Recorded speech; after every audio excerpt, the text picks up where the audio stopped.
Hi అండి, welcome back to my channel. అందరూ ఎలా ఉన్నారు? బాగున్నారా? ఈరోజు స్పెషల్ వచ్చేసి మిర్చి బజ్జీ. చాలా టేస్టీగా సింపుల్గా ఎలా చేసుకోవాలో చూద్దామా. ముందైతే పచ్చిమిర్చిని నీట్గా క్లీన్ చేసుకొని ఇట్లా మధ్యలో ఘాట్ అయితే పెట్టుకోవాలన్నమాట. చాలా సింపుల్గా ఈవినింగ్ స్నాక్స్కి చాలా బాగుంటుంది. ఇలా ఘాట్లు పెట్టేసుకున్నాను అన్నిటికీ.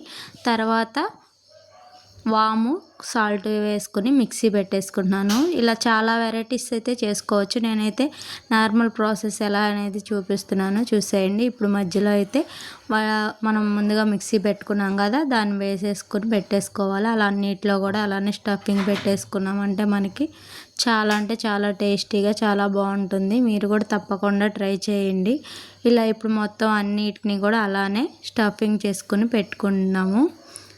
చాలా సింపుల్గా అలాగే చాలా త్వరగా అయితే అయిపోతుంది అనమాట మనకి స్నాక్ అనేది. చూసారు కదా, ఇలా మొత్తం అన్ని స్టఫింగ్ పెట్టేసుకున్న తర్వాత శనగపిండి వేసుకొని దాంట్లోకి సరిపడా సాల్ట్, కొంచెం కారం, ఎందుకంటే మనకి పైన బ్యాటర్ అనేది కారంగా ఉండాలి కదా, అందుకని చెప్పి కొంచెం వేసాను. దాంట్లో కొంచెం సోడా ఉప్పు కూడా వేసుకోవాలి. ఇప్పుడు ప్యాన్ పెట్టేసుకుని దాంట్లో ఆయిల్ వేసుకోవాలి డీప్ ఫ్రైకి సరిపడా. ఇప్పుడు మనం ముందుగా శనగపిండి అది కలిపి పెట్టుకున్నాం కదా, దాంట్లో వాటర్ వేసుకొని కన్సిస్టెన్సీ చూసుకొని వేసుకోవాలి. నేనైతే బీప్ పిండి వేయడం అయితే మర్చిపోయామండి, అందుకని చెప్పి తర్వాత అయితే వేస్తున్నాము. బీప్ పిండి వేయడం వల్ల ఏంటంటే క్రిస్పీనెస్ వస్తుందన్నమాట. ఇలా చూసారు కదా, ఈ బ్యాటర్లో ఉంటే సరిపోతుంది. ఇప్పుడు మనం ముందుగా స్టఫ్ చేసుకున్న మిర్చిని తీసుకొని ఆయిల్లో వేసుకోవాలన్నమాట. ఇట్లా పిండిలో డిప్ చేసుకొని చాలా టేస్టీగా చాలా బాగుంటాయి. సింపుల్గా అయిపోతుంది. దీనైతే 2 సార్లు అయితే మనమైతే ఫ్రై అయితే చేసుకోవాలండి. ఒకసారి చేసుకున్నామంటే మనకు అంత క్రిస్పీనెస్ ఉండవు.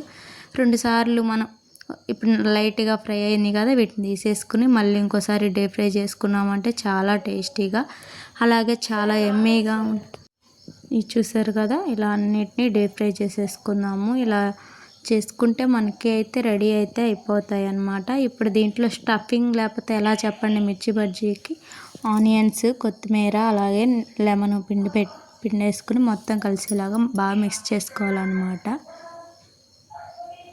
ఇలా మిక్స్ అయిన తర్వాత మన మధ్యలో ఇలా పెట్టుకుని తింటే వావ్, చాలా అంటే చాలా బాగున్నాయి.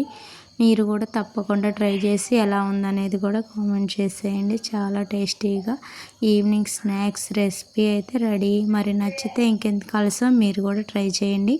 తెలుసు కదా, నచ్చితే సబ్స్క్రైబ్ చేయండి, లైక్ చేయండి, షేర్ చేయండి. గంటల సింబల్ని యాక్టివేట్ చేయడం వల్ల నేను పెట్టే ప్రతి వీడియో మీకు నోటిఫికేషన్ రూపంలో వస్తుంది. Thank you.